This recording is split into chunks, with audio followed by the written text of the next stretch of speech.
are about to take part in a time-traveling road trip through pop culture. A road trip with a clear destination and many stops along the way. This is but one act of one chapter of the serialized journey. So if any of you feel that you do not care to subject your nerves to such a strain, now is your chance to, well, we've warned you. Hey, this is gonna be fun, a movie. Oh, this is what we did for 7 years. When we last left off, we started our deep dive into MST3K's 8th season with a discussion of new network-mandated changes, trekked through a planet where apes evolved from men, visited a haunted house in deep space, embraced the doom of pod people doppelgangers, and detailed an exhaustive and overlong run-through of the entire season's story arc. This week we go all the way back to the Season 8 premiere and use it as a launching pad for a comprehensive discussion of my favorite director to ever have his work featured on the show, Jack Arnold. As always, I am Ryan Rodriguez, and you are stuck with the Coolness Chronicles Season 1, The History and Legacy of Mystery Science Theater 3000.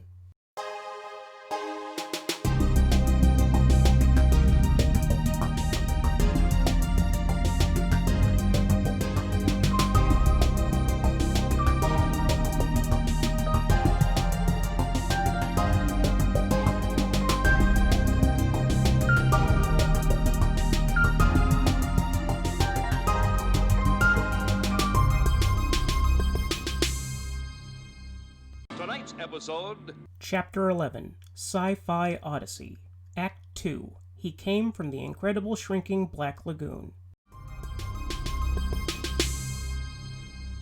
When introducing the Season 8 premiere, Revenge of the Creature, on a Shout Factory DVD more than 15 years after the fact, MST3K head writer and host Michael J. Nelson addressed the misconception that the use of a movie as an experiment directly implies that said movie is of lesser quality. Yes, the theme song states that the Mads are sending quote-unquote cheesy movies, the worst that they can find, but the writers never established a lack of quality quota for the film selection. And as the series grew and everyone involved became more confident in their abilities, they eventually understood that if the chosen movie had enough to work with, which could be a combination of numerous variables, it could be rendered funny regardless of quality. I bring this up because when the series made its migration to the Sci-Fi Channel, the restrictions imposed on the Best Brains crew were not exclusively limited to rigid genre specifications. The network, whose parent corporation was Universal, had an existing library to work with, which would save money on licensing fees and avoid removing episodes from rotation, which was a frequent issue during the Comedy Central era. So the first 5 episodes of the season were Universal International productions released between 1955 and 1960. As a result, at least in the beginning, Season 8 features some of the most competent and high-profile experiments in the show's history. Were they sufficiently silly and dumb? Of course, but they were also mostly professional-looking with clearly defined beginnings, middles, and ends. Revenge of the Creature, for instance, was the sequel to one of the 50s most beloved monster movies, Creature from the Black Lagoon, and was released to some markets in stereoscopic 3D and grossed just a few $100,000 less than its successful predecessor. It's arguably the most high-profile film to ever be riffed on the show, and it was MST3K's second run-in with the master of the 1950s sci-fi B-movie, Jack Arnold. Jack Arnold Walks was born in New Haven, Connecticut on October 14, 1916. He had 2 main passions, science fiction and acting. The latter resulted in his enrollment in the American Academy of Dramatic Arts, and a post-graduation career as a Broadway actor. This career was cut short after the attack on Pearl Harbor, which inspired Arnold to enlist in the U.S. Army with an intention of becoming a pilot, but was placed in the Signal Corps. There he developed a burgeoning interest in cinematography and served as an assistant cameraman on military films directed by Robert J. Flaherty, who helped make the documentary genre a viable avenue of filmmaking after the release of his groundbreaking 1922 effort, Nanook of the North, the majority of which was staged, but that's a subject for another time. Arnold moved on to the Air Corps after 8 months, but was sufficiently bitten by the film bug. When the war eventually ended, he formed a documentary production company, Promotional Films Company, alongside Lee Goodman, with whom he worked in the Air Squadron. Arnold continued his stage work while making short fundraising films for non-profits, like 1947's The Valley of the Shadow for the Jewish Consumptive Relief Society, 1948's The Chicken of Tomorrow, one of the 2 shorts featured in MST3K's 7th season, for the Texas Company, now Texaco, and 1949's Our Union for the International Ladies Garment Workers Union. Arnold scored a major achievement when his 1950 documentary, With These Hands, also for the Garment Workers Union, earned an Academy Award nomination.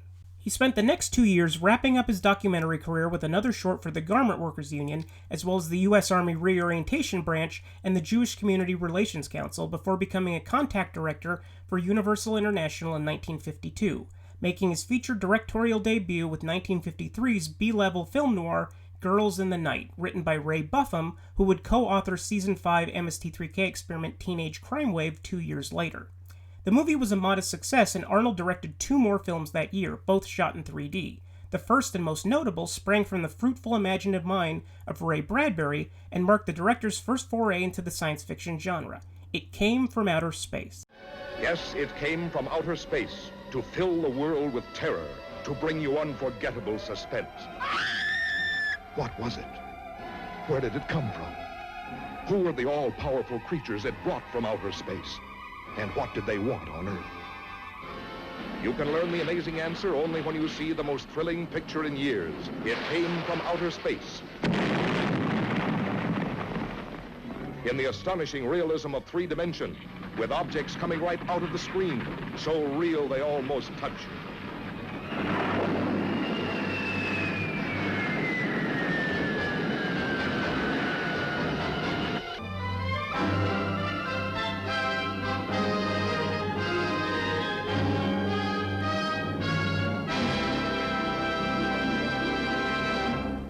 Most films revolving around the arrival of aliens on Earth portray extraterrestrials as a murderous lot, plotting the extinction of mankind for various reasons, so frequently that it's practically taken for granted.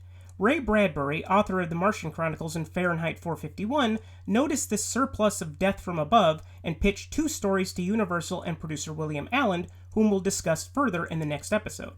One that was traditional in vein. Most films revolving around the arrival of aliens on Earth portray extraterrestrials as a murderous lot, plotting the extinction of mankind for various reasons so frequently that it's practically taken for granted. Ray Bradbury, author of The Martian Chronicles and Fahrenheit 451, noticed this surplus of death from above and pitched 2 stories to Universal and producer William Allen, whom we'll discuss further in the next episode, one in the traditional vein and one that turned the trope on its ear. The studio went with the latter. What if aliens landed in the desert, but it was an accident? What if they merely wanted to go home, but are persecuted and feared by humans because they are the very definition of the other? What if an everyman sympathized with their plight and tried to help them get back home in the face of outrage and disgust of his peers? That is It Came from Outer Space in a nutshell. A clever, conscientious, well-thought-out film about fear, reason, empathy, and collective understanding. Jack Arnold's direction is tight and superb, providing a unique proscenium arch execution of 3D photography, seamlessly blending real desert locations with remarkable realistic soundstage recreation, and using naturalistic photography to counterbalance outlandish and unreal concepts.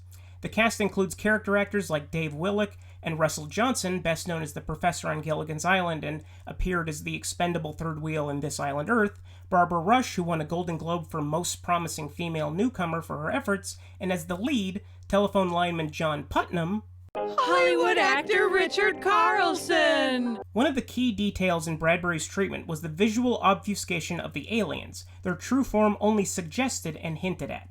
All scenes that involved the aliens were shot from their first-person point of view, with an added optical effect designed to resemble a fluttering pupil. But when Arnold turned in his first cut of the film to Universal executives, the one mandate they returned with was that the aliens needed to be depicted on camera. Arnold, Allen, and Bradbury all disagreed with the decision, but went ahead with it anyway. The studio's makeup department quickly designed 2 alternate designs for the aliens. The one chosen looks like a swollen testicle wrapped in cotton and cellophane with a bulging eye in the middle. The alternate ended up being used in This Island Earth as the Metallomutant, or as he's known to Misty's, Scrotor. The alien, while not completely up to snuff, is at least only seen sporadically and doesn't hamper the overall vibe of the picture. Though if the original cut were to be found someday magically preserved, especially unlikely after the 2008 Universal backlot fire, it would certainly be welcome. The film was also Universal's first foray into 3D production. The film was also Universal's first foray into 3D distribution, less than a year after the nascent process had been perfected as a novelty to combat the rise of television, and its box office success assured that the process would be used ad nauseum until the financials became untenable and audiences lose interest in the gimmick. A few months after the release of It Came from Outer Space, Arnold directed The Glass Web, again for Universal. This movie is a pure example of chasing a trend, as it was a small-scale film noir with stars like Edward G. Robinson and the very whipped John Forsythe, but was conceived of and initially released in 3D, despite being a rather routine murder mystery without any effects or cinematic flourishes that would be best served by added dimensions. The movie was coldly received, but thankfully Arnold's next picture was already in the can and marked a return to Sci-Fi, the success of which would overshadow anything he directed previous. It's March of 1954, and it's time to take a trip down to the Amazon to the ominously named Black Lagoon.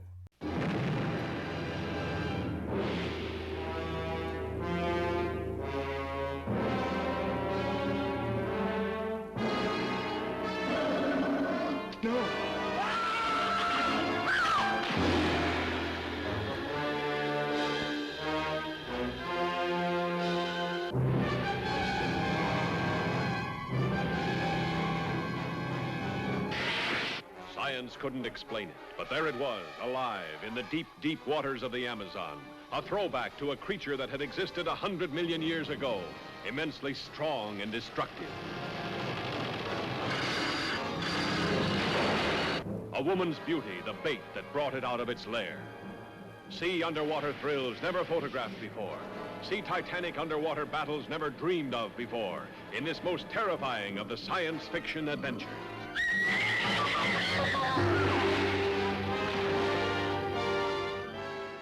In the 1930s and 40s, Universal was known as the house that monsters built. Dracula, Frankenstein's monster, the Mummy, the Invisible Man, and the Wolfman were all the stars of their own respective franchises, occasionally crossing over with each other and eventually running into Abbott and Costello. But by the 1950s, their popularity had waned, and it was still a few years before their re-release in theaters and syndication on television would introduce them to a new, younger audience. Producer William Allen initially wrote a treatment, imaginatively titled The Sea Monster, based on a story told to him a decade earlier by Mexican cinematographer Gabriel Figueroa at a dinner party during the filming of Citizen Kane. The story involved a friend of Figueroa, who supposedly disappeared during the filming of a documentary on mythical fish people who lived in the Amazon. In late 1952, Allen's treatment was fleshed out by screenwriter Maurice Zimm before being handed over to Harry Essex, who previously unjustly received sole screenplay credit on It Came from Outer Space, and Arthur A. Ross, father of Gary Ross, director of Pleasantville and the first Hunger Games movie. The result was a standard format creature feature. After geologists discovered a fossilized hand in the Amazon that serves as a link between land and sea animals, the expedition leader reaches out to a friend, an ichthyologist played by Hollywood actor Richard Carlson, who persuades his boss to bankroll a trip for himself, his girlfriend Kay, and another scientist to venture to the Amazon to search for the remainder of the skeleton. They hop aboard a tramp steamer, captained by regular Universal bit player Nestor Paiva, who would go on to appear in The Mole People, and soon find themselves in the Black Lagoon, which Paiva describes as a paradise from which no one has ever returned. It's there that a living member of the same species as the skeleton they're looking for, referred to in-house as the Gillman, but best known as the Creature, takes umbrage with their intrusion into his home and develops a fixation on the lovely Kay. This fixation turns into longing as Kay takes a swim while the men are diving for rock samples. Photographed both above and below the surface, the creature swims on the lagoon floor on his back, intently looking up and mimicking the moves of Kay as she gracefully glides across the water, completely unaware of what lies beneath. This sequence is known as the underwater ballet, and in terms of simplicity and composition, it may be the single most gorgeous scene in a monster movie. In fact, a young Guillermo del Toro saw the sequence and wished that the monster was able to consummate his unrequited romance, eventually inspiring the Academy Award winner for Best Picture of 2017, The Shape of Water, in which a beautiful woman fucks a fishman. After this poetic aquatic dance, the creature is briefly caught in the tramp steamer's dragline, quickly escaping but not before leaving behind a claw in the net, which is proof to the expedition that they're on the right track. Before long, the humans capture the creature and lock him in a cage, which he also promptly escapes, and lose the majority of their number when the creature goes on the defensive. Hollywood actor Richard Carlson's character decides to abandon the mission and head back home, but his bankrolling boss demands that the creature be caught, dead or alive. It doesn't really matter either way because the creature has blocked the only exit from the lagoon with numerous logs. As the surviving crew members try to break up the blockade, the boss goes after the creature solo and is killed for his efforts. The creature kidnaps Kay and brings her to his fishman cave before the remaining members of the expedition shoot him full of holes and leave his lifeless body to sink into the murky depths.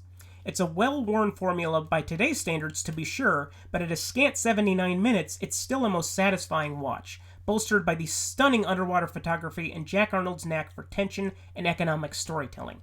The only thing that hasn't aged particularly well is the musical score, but that's entirely the film's fault, since they play it every goddamn time a single square inch of the creature is on screen.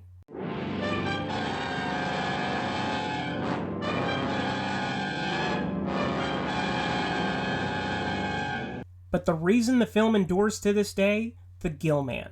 Put simply, he's the single greatest monster design in the history of the genre. It's sleek, functional, seamless, and most importantly, does not look like a costume. The fact that an actor or actors, Rico Browning and Ben Chapman in this case, could have personality and connect with an audience despite being underwater in a fully enclosed suit is astonishing on its own. But to be able to communicate longing and isolation without functioning eyeballs and multiple expressions, that is absolute magic. Though Bud Westmore, whose prestigious family helped install as Universal's resident makeup artist, pushing out the incomparable Jack Pierce in the process, received sole credit for the creation of the Gill Man, the true designer was former Disney animator, one of the first women to hold such a title, Millicent Patrick, who was sent on a publicity tour to promote the film and her creation, and returned home to Universal to find out that Westmore had her fired and her name removed from the project. Bud Westmore currently has the largest soundstage on the Universal backlot named in his honor, and Patrick spent the majority of her career in bit parts on television and minor uncredited film roles. No justice, folks. The Gill Man is the only major Universal monster to not be rebooted or remade after his franchise came to a conclusion. Many have tried, including John Landis, who unsuccessfully attempted to get Jack Arnold to return to the director's chair, John Carpenter, with the aid of Rick Baker, Ivan Reitman, thank God that didn't happen, and of course the aforementioned Guillermo del Toro, who came the closest. Before the shooting of Creature from the Black Lagoon, William Allen insisted that the film's conclusion be left open-ended and launch a potential franchise. It turns out that Allen was way ahead of the curve, and just a few months after the release, Arnold was already in Florida directing the sequel, Revenge of the Creature.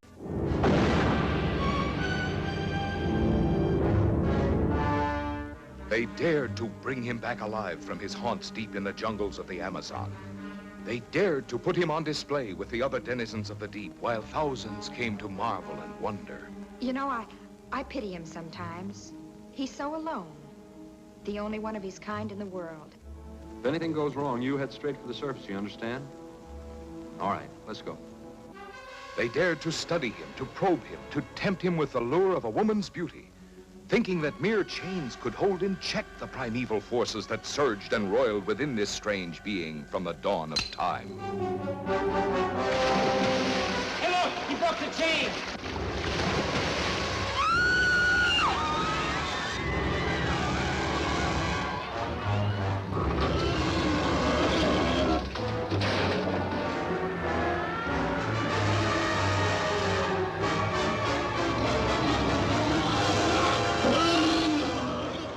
Revenge of the Creature is sadly the very definition of a been-there-done-that follow-up. We open in the Amazon following Nestor Paiva's rickety boat on its return to the Black Lagoon because humans in sequels are incapable of learning from their mistakes. Aboard are two passengers who intend on capturing the no longer mythical creature of said lagoon and bringing him back stateside to live out the rest of his days being poked and prodded at in some underwater zoo. I know it's technically called an aquarium, but let's face facts, people. It's a damn underwater zoo. The passengers have a standard argument/conversation debating the morality of capturing the creature and removing it from its natural habitat, which is arguably the discussion that they should have had long before entering the Amazon. There is a Gill Man. We'll Establish. Build. It's a phony. Backstory. Now, boss is out his dough. Reveal. George. Motivation.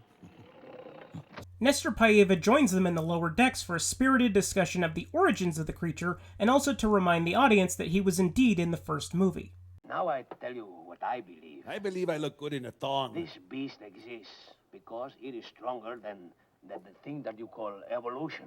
We call it maize. And it is some force of life. Despite being warned of the last Black Lagoon expedition's death toll and the pure strength of the creature, the passengers press ahead with their mission and eventually succeed when they load the lagoon with explosives and stun the creature into unconsciousness. He's now ready to transport to Florida.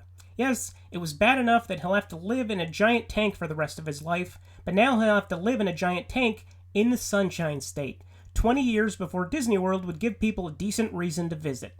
The specific facility that will be housing the creature is the Ocean Harbor Oceanarium, shot at Marine Land of Florida, a swim with the dolphins facility that operates to this day. He will be studied by Helen Dobson, played by Laurie Nelson, an ichthyologist with a soft spot for gillmen, and the keeper of the facility, Joe Hayes, played by John Bromfield. But such a unique specimen requires the touch of a specialist. A call goes out to the local institute and Cleet Ferguson, a professor and animal psychologist, played by frequent drunk driver and serial mansplainer John Agar, who is researching predatory behavior in mammals. Neil, what do you think of your work? The script said, ha ha ha ha ha ha. It's just amazing. He's really as bright as a child. Well, as bright as a 2 or 3-year-old anyway. Well, that's fine. But remember, we're supposed to find out what the difference is between the intelligence of an ape and a human being. And at the rate he's going, sometimes I wonder if there is any difference. Doc, would you come here a minute? Sure. Man, I stained his lab coat so bad. Agar has a permanent grin that can be best described as a rictus of smug satisfaction, one that he likes to flash at every lady he possibly can when he's not being condescending or dabbling in some light nagging. He's not on screen for more than 2 minutes when his character crosses the room and runs into an uncredited Clint Eastwood as a lab technician, instantly possessing more charisma than his credited co-star could ever hope to muster. Hey! Didn't you say that among the lower animals there were no natural enemies as long as they were well fed? Yeah, something like that. Well, maybe so, Doc, but there were 4 rats in there when I changed my lights. Now there's only 3. Punk. It's my considered opinion that rat number 4 is sitting inside that cat. Are you sure you fed them all this morning? Sure, I always feed them. Seeing as how I've got a 44 Magnum in my pocket, the most powerful handgun in the world. How'd he get in here? This guy's bad. This is his first and last movie. Yeah. Agar makes his way to the Oceanarium and almost immediately falls in love with Helen, which makes Joe incredibly jealous. But you didn't come here for the humans. You came for a creature who, the title insists, will have his revenge. The creature is successfully transported to Florida, very similar to the treatment dolphins and whales receive, and placed in a tank for observation. After remaining in a coma for a little while, he awakens and immediately starts attacking the tank attendants, including Joe. He nearly escapes his confinement, but is stopped in his tracks by the only thing that can subdue a monster that has bypassed standard evolution, a fishing net. When the viewing public get word that a live surly fishman will soon be on display, they turn out to the Oceanarium in droves, and despite the creature's outburst and near revenge, he's quickly moved to a more central tank and has one leg chained to the bottom to keep him secure during further studies, which will be conducted by Agar and the lovely Helen. Studies include training the creature with vocal commands, hitting him with a shock probe during feeding time to make him less aggressive, injecting his food with drugs to make him sleep on command, drawing blood samples, and measuring his brain activity, all while the scientists are wearing swimsuits that should be considered obscene. At this point, the swimsuits are merely a formality.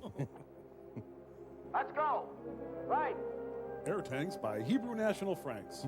Let's see, what part of John Agar haven't I seen? Oh, his butt cheeks. Thanks, John.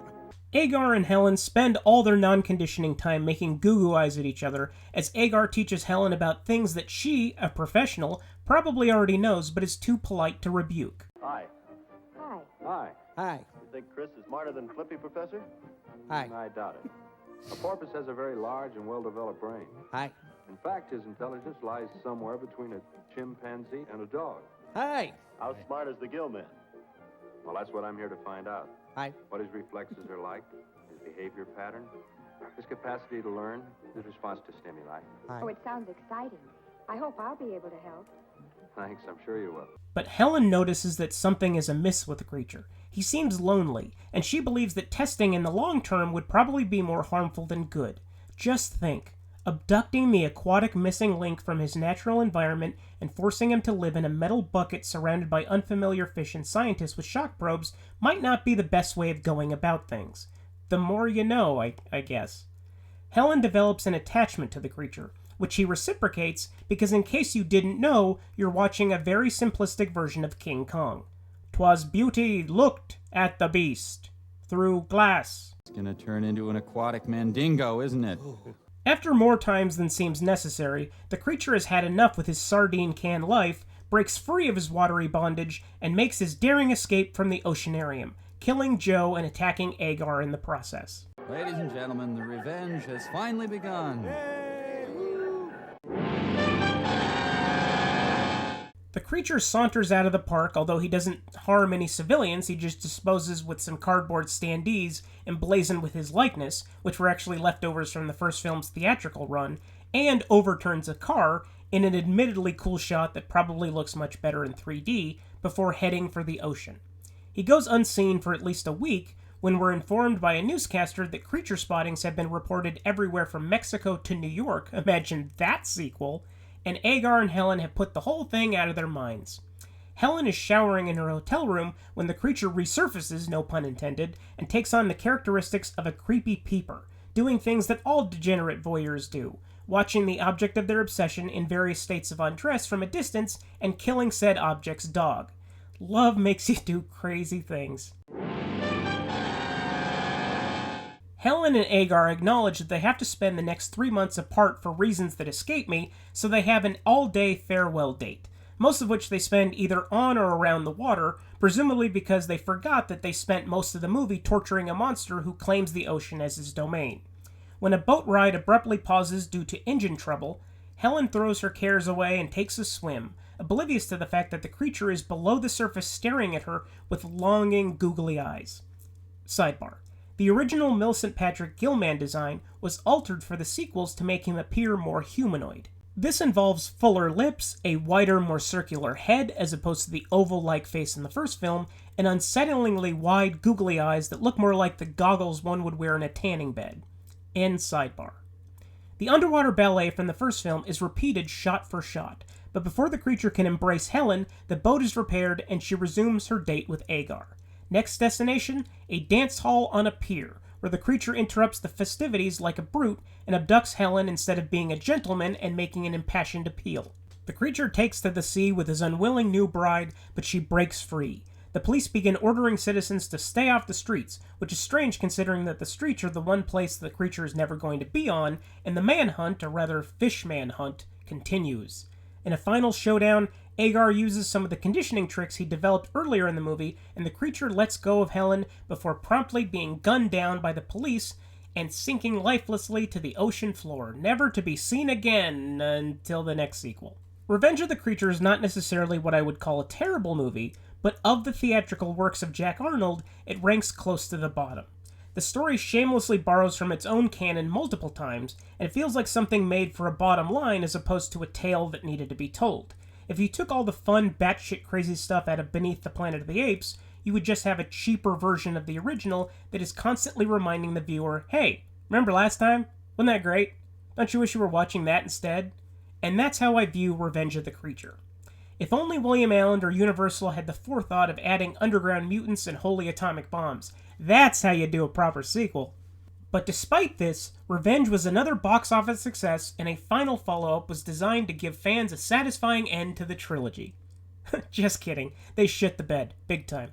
Jack Arnold was given the chance to return to the director's chair, but passed, believing his time making B pictures had come to a close, and suggested longtime Universal International Assistant Director John Sherwood instead. Sidebar. Arnold was also reshooting the entire third act of This Island Earth after the previous director's footage was deemed unsatisfactory. End sidebar. The final installment was in theaters by April 1956, only 11 months and 18 days after the last movie. It's all new. The creature walks among us, more terrifying in human form. Striking at the heart of the city with inhuman fury.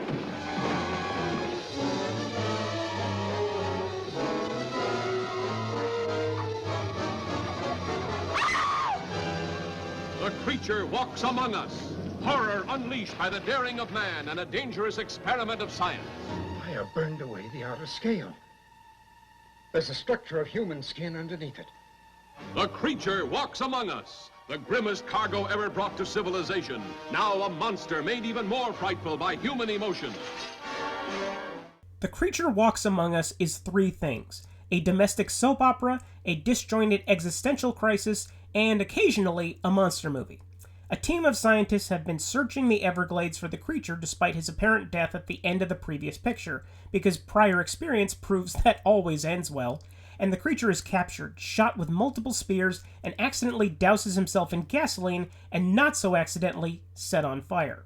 Before and during all this, we get to know our crazy lead scientist, Dr. Barton, played by Jeff Morrow, Exeter from This Island Earth, his potential abused wife Marcia, Jed, the man who hits on Marcia to no avail, and the secondary lead, Dr. Tom Morgan, played by Rex Reason, who is Cal Meacham from This Island Earth. Barton is a paranoid motherfucker, and spends most of the movie fretting about his wife spending too much time with Jed, which we'll get to shortly. After bringing the burnt creature to the hospital, the scientists perform surgery on him, removing a few layers of gills, and discover that he actually has lungs that may be capable of surviving on land if given a tracheotomy. After a short recovery, the creature begins to look more human, eventually settling in a state that kind of resembles Rondo Hatton, strutting around like a blinded Frankenstein's monster, still incapable of speech. The scientists move him to Barton's ranch in Sausalito, make him clothes out of canvas that look like prison garb, and place him in a pen surrounded by an electrified fence. The creature then mostly just stands around observing things and breathing heavily, and the audience is supposed to wonder, is he man? Is he fish? Is he truly anything at all? At least I think that's what they were supposed to think. Dude doesn't speak. I have no idea what's going through his head. He has one expression. Barton eventually kills Jed out of pure jealousy and tries to place the body in the creature's pen to frame him for the murder, which the creature responds to by ripping the door off the pen, running into the house, and throwing Barton out of a second-story window, destroying the electrified pen, and then just sauntering over to the ocean and staring at it pensively. Oh, and he's been shot a few times. I don't know who this movie is supposed to be for. It's a tough sit. It's relentlessly grim, devotes far too much screen time to a failed marriage, and marks a regressive point for the genre. How so?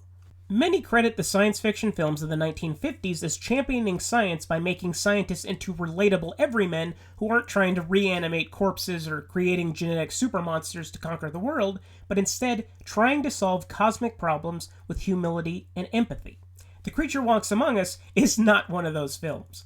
Not only is the lead scientist completely warped, but the concept of science itself is treated as something austere and party-poopish. You're a scientist. You need proof. You never take anyone's word for anything. I deserve that. Forgive me. The only way I would recommend watching this movie is if Trace Beaulieu and Frank Conniff are still riffing it on their live show, The Mads Are Back. If not, screw it. Life's too short.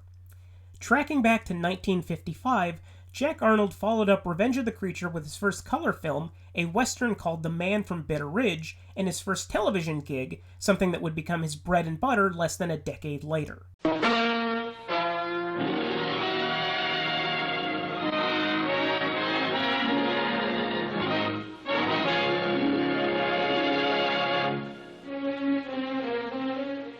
Science fiction theater was the precursor to fellow anthology series The Twilight Zone and The Outer Limits, but without the social commentary and ironic comeuppance that either provided.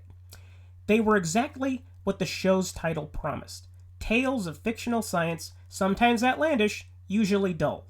Each episode opened with actor Truman Bradley demonstrating a staged scientific experiment somewhat related to that week's story, before giving way to tales of telepathic chimpanzees, cones of silence, and unfrozen baby mammoths. After the episode concluded, Bradley would reappear to bid the viewer good night and offer the most obvious of reminders. As we said in the beginning, this was just a story.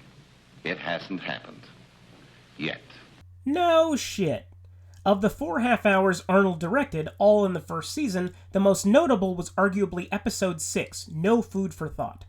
In it, a reclusive scientist develops a synthetic nutrient for humans to increase the world's food supply that has unintended consequences. That's it. But the giant bug monster movie Them had just come out, so Universal contracted the author of the teleplay, Robert Fresco, to expand the idea into a feature film about the nutrient making creepy crawlers bigger, particularly one pesky tarantula, creatively titled Tarantula. What can I say about this movie? A big spider walks across the desert, eats some cows, and is eventually blown up. Both John Agar and Clint Eastwood appear in the same positions Revenge of the Creature offered, lead actor and uncredited cameo respectively. Acromegaly, mistakenly referred to as acromegalia, is a grotesque plot point. It's just a more professional but less fun predecessor to the giant spider invasion, minus the sweaty, leaky rednecks. I'd love to see it riffed by Jonah and the Bots at some point, but other than that, I can live without it. 4 months after Tarantula crawled over the silver screen, Arnold strayed from his genre of choice and was back in cinemas with another western, Red Sundown, and 3 months after that delivered a film noir called Outside the Law, both of which co-starred Grant Williams, who would end up being the lead role in Arnold's next film, inarguably his masterpiece, 1957's The Incredible Shrinking Man. Orson Welles speaking. I just saw the impossible happen before my astounded eyes. I saw a man grow smaller and smaller day by day. I saw the loneliest and most frightened creature on earth living a nightmare in a world of giants. The Incredible Shrinking Man.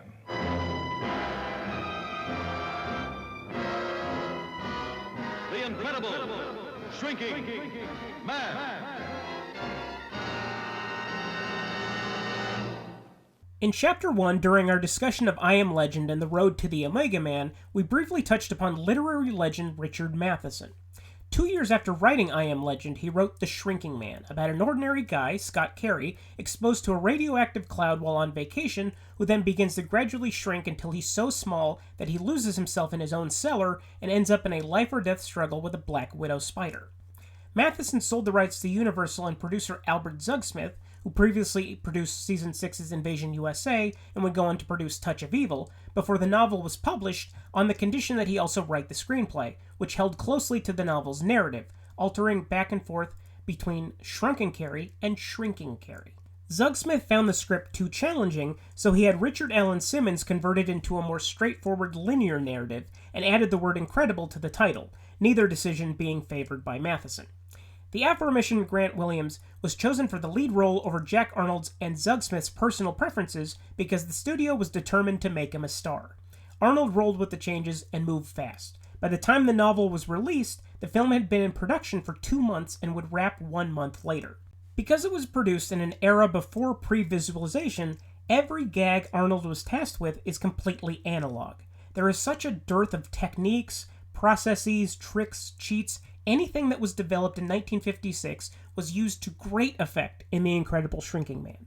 No set stays the same size for more than one scene as Scott Carey continues to shrink, nor do the props in that set or Scott's clothes. The sheer amount of visual ingenuity that Arnold pulled off with such modest resources boggles my mind. By the midpoint of the film, it also becomes virtually silent, taking away the easiest tool to elicit emotional investment, add stakes, and increase tension: music. For at least 20 minutes, relying purely on nuance, composition, and design, becoming even more effective. Arnold does all of this without calling attention to his direction, an invisible auteur.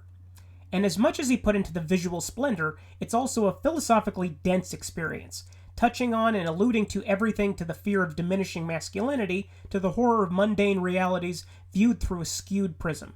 I could go on for another separate hour just about the subtext and allegory present in every scene, but I'm not an academic. I'm a dumbass. I can say, however, that everything about it works, especially the ending, which packs a devastating punch, an ending that Arnold fought tooth and nail for, against the studio's wishes to resolve everything with a happy, miraculous deus ex machina. His fight was not in vain, as The Incredible Shrinking Man would stand as the alpha omega on any filmmaker's resume, one of the true classics of pure ingenuity and impeccable construction, and possibly my favorite science fiction film of all time.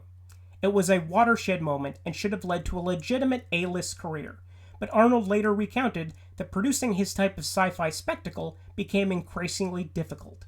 Independent studios had begun producing cheap D-level movies derivative of his work, like Earth vs. the Spider and The Amazing Colossal Man, both of which were featured on MST3K, cluttering the marketplace and making large conglomerates like his contract home of Universal International skittish about providing the budgets required for more ambitious work.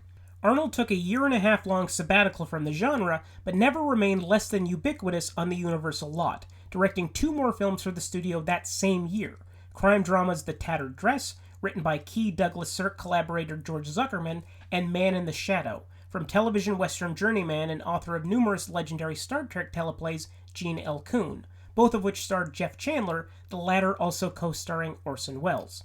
The next year, 1958, was Arnold's most theatrically prolific, beginning with another Jeff Chandler vehicle, romantic dramedy The Lady Takes a Flyer, also starring Lana Turner, before temporarily departing his Universal home for the lurid MGM teensploitation crime film High School Confidential, starring Russ Tamblyn and produced by his incredible shrinking producer Albert Zugsmith. He made a return to sci-fi with his creature producer William Allen for Paramount's The Space Children, which was riffed in Season 9 of MST3K, and closed out the year with his Universal Homecoming, Monster on the Campus, a monster movie that had more in common with Roger Corman than that of Arnold's prior work, produced by his longtime music supervisor Joseph Gershenson, with whom he worked on all of his prior Universal genre pictures. 1959 saw the release of Arnold's final film for Universal for a few years, an underrated western called No Name on the Bullet, before moving to Columbia for The Mouse That Roared, a satire starring Peter Sellers in 3 roles, 5 years before Dr. Strangelove. He spent the next 26 years primarily in series television, with the occasional feature film like the 1974 sex comedy The Bunny Keeper and Black Eye, a Fred Williamson blaxploitation action movie produced that same year. Arnold directed everything under the sun, from Rawhide, Perry Mason, and Love American Style, to Wonder Woman, Peter Gunn, and Buck Rogers in the 25th Century, including 15 episodes of The Brady Bunch, almost 1/3 of the entire run of Gilligan's Island, which we'll discuss later in this chapter, and ended his career helming at least 1 episode per year for The Love Boat until 1984. Arnold died 8 years later of arteriosclerosis at the age of 75, shortly before the advent of DVD and Universal's subsequent re-release of its classic horror and sci-fi catalog that introduced his work to a new generation, myself most certainly included. His filmography was honored by the UCLA Film Archive in 1997 with a retrospective entitled Jack Arnold, The Incredible Thinking Man. It's honestly hard to think of how intellectual science fiction would have progressed without Jack Arnold's work. He brought an unparalleled amount of humanist insight to a genre that was considered by most of the filmmaking community as lesser, creating enduring works of art that still manage to inspire and influence today, all while opting to remain a mostly invisible auteur. He made assignments labors of love, and I envy those that get to discover his work for the first time in the years to come. Imagination never goes out of style. And that is where we end this act of the Coolness Chronicles. This is the last regular episode of the podcast for 2019, as the project that I'm working on for next year has been occupying most, if not all, of my free time.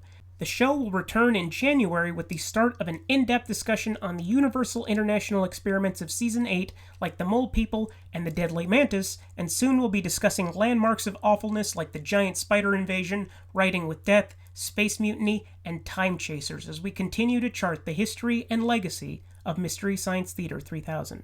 Also, this Thursday, I'm teaming up with my very good friend Nikki's amazing show on YouTube, Trivial Theater, for our very first crossover for a Turkey Day salute to Season 12, aka The Gauntlet. If you enjoy this podcast, you will not want to miss it. And she has a large library of hilarious and endlessly witty movie reviews, all of which are worth your hard-earned 5 minutes. A link to the show is in the episode description. Thank you to everyone involved in making MST3K for everything they've contributed to my life and to culture as a whole. Double thanks for writing the episode guide that I will quote frequently in this season of the pod. I also want to thank Shout Factory for their excellent supplemental material that was invaluable to my research for this and every episode to follow on the subject. If you want to support the artists who made this wonderful show, many episodes are available on VOD at rifftracks.com. And thank you for listening. If you enjoy what you hear, please rate and review the show on iTunes or your chosen source, and share it with anyone you can, any way you can. This has been the largest and most fulfilling endeavor I've ever seen to completion, and it would be nice to keep making the show until it just isn't fun anymore. Have any questions or comments?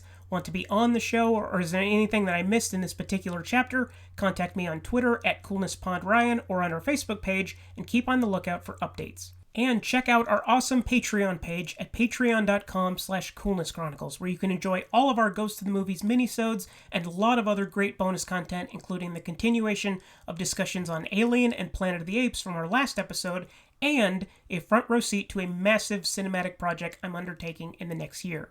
Special thanks to our very first patrons, Christopher J., Tracy R., Christopher H., and Bill M. Until next time, do what you love, don't be a dick, and, as always... I'll go fuck yourself.